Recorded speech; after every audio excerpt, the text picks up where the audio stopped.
छोटे से गांव में एक किसान रहता था जिसका नाम रामू था। वह खेतों में कड़ी मेहनत कर अपने परिवार का पेट भरता था। उसके परिवार में उसकी पत्नी व दो बच्चे रिंकी और ऋषभ रहते थे। उनकी जिंदगी सादगी भरी थी।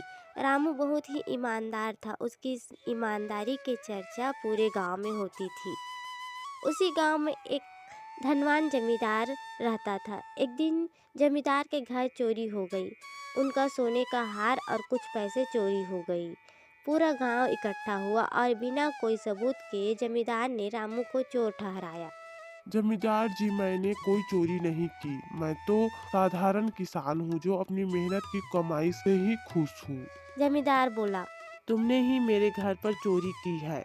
चुपचाप तुम मेरे हार और पैसे मुझे वापस कर दो, और अगर तुमने हार और पैसे वापस नहीं किए तो तुम्हें गांव छोड़कर जाना होगा। रामू बोला, इतना जुल्म न करो जमींदार जी, मैं सच बोल रहा हूँ।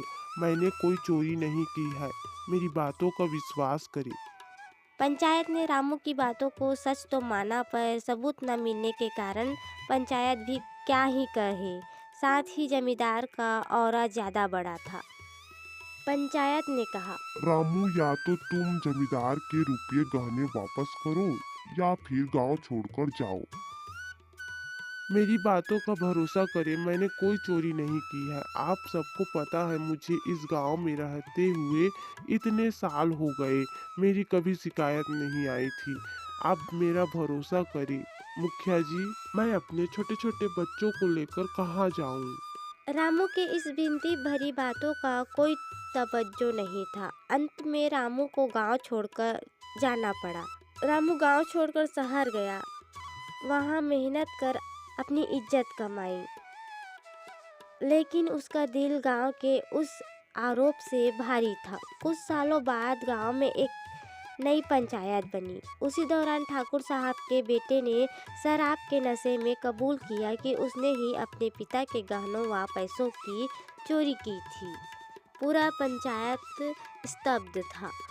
पंचायत को अपनी गलती का एहसास हुआ। साथ ही पंचायत ने ठाकुर साहब को फटकारा और रामू का पता लगाकर उसे गांव वापस बुलाया।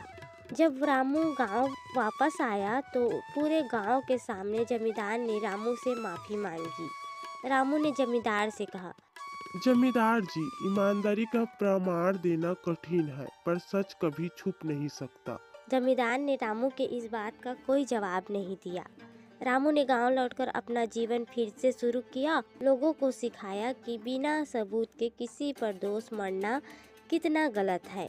किसी निर्दोष पर झूठा आरोप लगाने से न केवल उसका जीवन बर्बाद होता है, बल्कि यह समाज के लिए भी एक बड़ी सीख है। सच हमेशा सामने आता है, चाहे कितना समय क्यों न लगे।